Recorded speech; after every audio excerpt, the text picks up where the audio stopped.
بسم اللہ الرحمن الرحیم الصلاۃ والسلام علیک یا سیدی یا رسول اللہ وعلی آلک واصحابک یا سیدی یا مکین قلوب المؤمنین۔ پیارے مسلمان بھائیوں، دنیا کے بارے میں آج ہماری گفتگو ہوگی۔ بالخصوص اولیاء اور فقراء کے نزدیک دنیا کی کیا تعریف ہے، ملاحظہ فرمائیے۔ واضح ہو کہ عام طور پر مال و دولت کی فراوانی کو دنیا سمجھا جاتا ہے، مگر اولیاء و فقراء نے دنیا کی تعریف یوں کی ہے کہ ہر وہ چیز دنیا ہے جو اللہ رب العالمین کی یاد سے ہٹا کر اپنی طرف مشغول یا متوجہ کر لے۔ جیسا کہ نبی کریم رؤوف الرحیم صلی اللہ تعالی علیہ وسلم کا ارشاد مبارک ہے کہ جو چیز تجھے اللہ رب العالمین جل مجدہ الکریم کی طرف سے ہٹا کر اپنے ساتھ مشغول کر لے تیرا بت ہے۔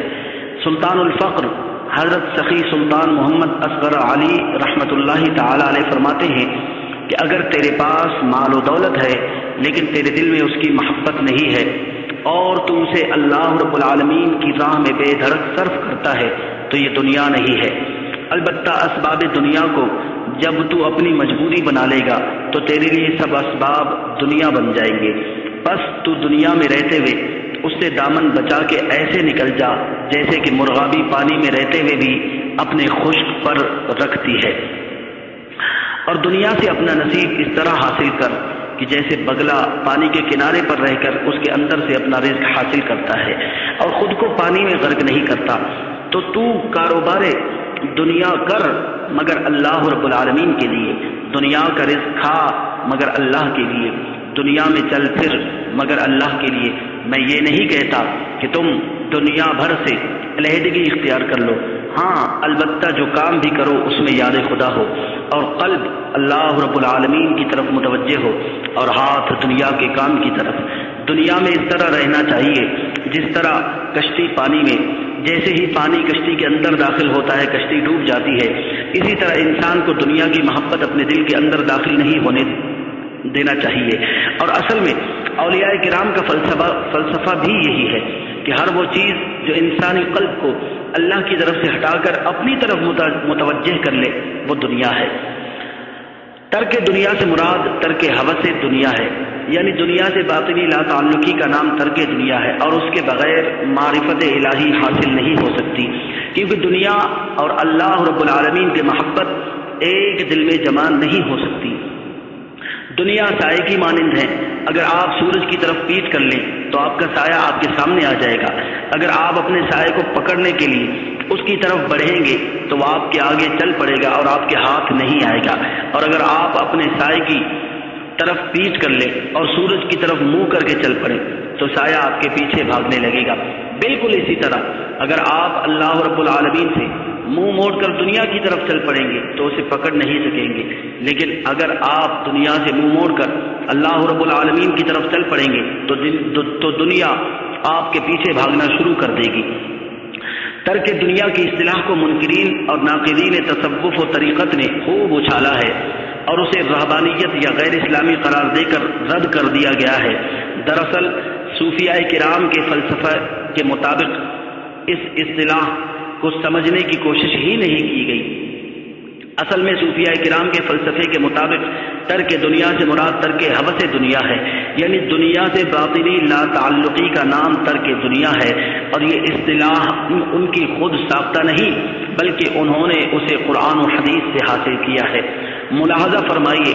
سورۃ العنکبوت میں اللہ رب العالمین جل مجدہ الکریم کا فرمان عالی شان ہے کہ یہ دنیا کی زندگی سوائے کھیل تماشا کے اور کچھ نہیں ہے،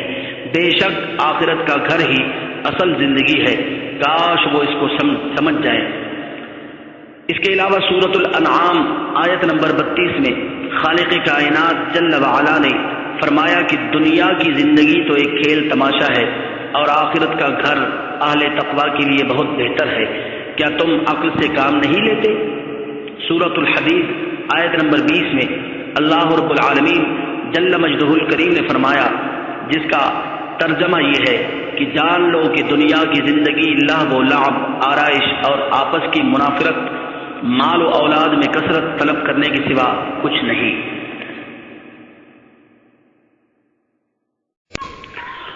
سورۃ آل عمران میں اللہ رب العالمین جل مجدہ الکریم نے فرمایا، جس کا ترجمہ یہ ہے کہ لوگوں کے لیے دنیا کو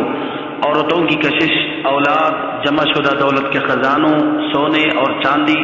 شاندار گھوڑوں، چوپایوں اور کھیتی سے زینت دی گئی ہے۔ یہ دنیا کا مال ہے،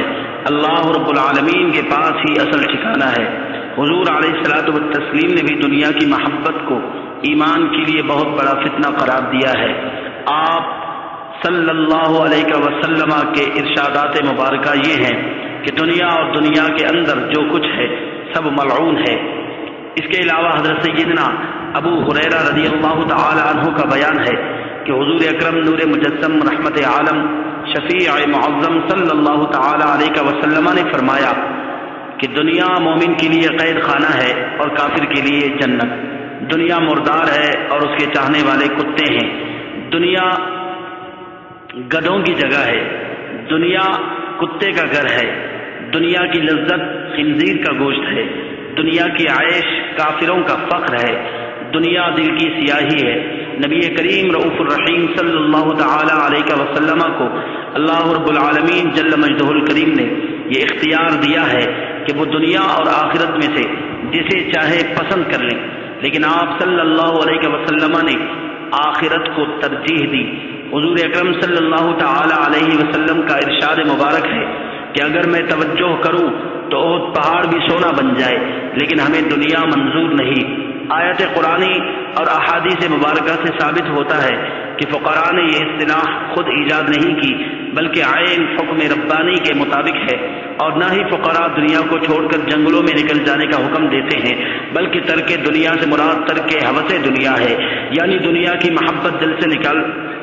دی جائے، کیونکہ جب تک دل سے دنیا کی ہوس اور محبت نہیں نکلے گی اللہ رب العالمین کی محبت نہیں آئے گی۔ اس لیے وصال الہی کے لیے دل سے دنیا اور دنیا کی اشیاء اور مخلوق کی محبت نکالنی ضروری ہے۔ سیدنا غوث اعظم حضرت شیخ عبد القادر جیلانی رضی اللہ تعالی عنہ فرماتے ہیں کہ جس دل میں دنیا کی محبت ہے وہ محجوب ہے اللہ رب العالمین سے، اور جس دل میں آخرت کی محبت ہے وہ محجوب ہے اللہ تعالی کے قرب سے۔ جوں جوں تیرے دل میں دنیا کی محبت بڑھتی جائے گی تو تیرے دل میں آخرت کی محبت گھٹتی جائے گی، اور جس قدر تیرے دل میں آخرت کی محبت بڑھتی جائے گی اسی قدر تیرے دل سے اللہ تعالی کی محبت گھٹتی جائے گی۔ حضرت بو علی شاہ قلندر رحمۃ اللہ تعالی علیہ فرماتے ہیں کہ تو اللہ کو بھی چاہتا ہے اور کمینی دنیا کو بھی، یہ محض ایک خیال اور پاگل پن ہے۔ شیخ فرید الدین رضی اللہ تعالی عنہ فرماتے ہیں کہ دنیا ایک پوشیدہ آگ ہے جس میں محبوب حقیقی کے عاشقوں کے سوا سب جل رہے ہیں۔ حضرت سخی سلطان باہو رحمۃ اللہ تعالی علیہ عین الفقر میں فرماتے ہیں کہ اپنی تعلیمات میں ترک حوث سے دنیا پر بہت زور دیا۔ آپ دنیا کی تباہ کاریوں کا ذکر کرتے ہوئے فرماتے ہیں دنیا ایک پر درد بلا ہے جو حق تعالی کے ذکر و فکر سے جدا کر دیتی ہے۔ دنیا والوں اور انبیاء کرام و اولیاء کرام میں فرق صرف ترک دنیا اور محبت دنیا کا تھا۔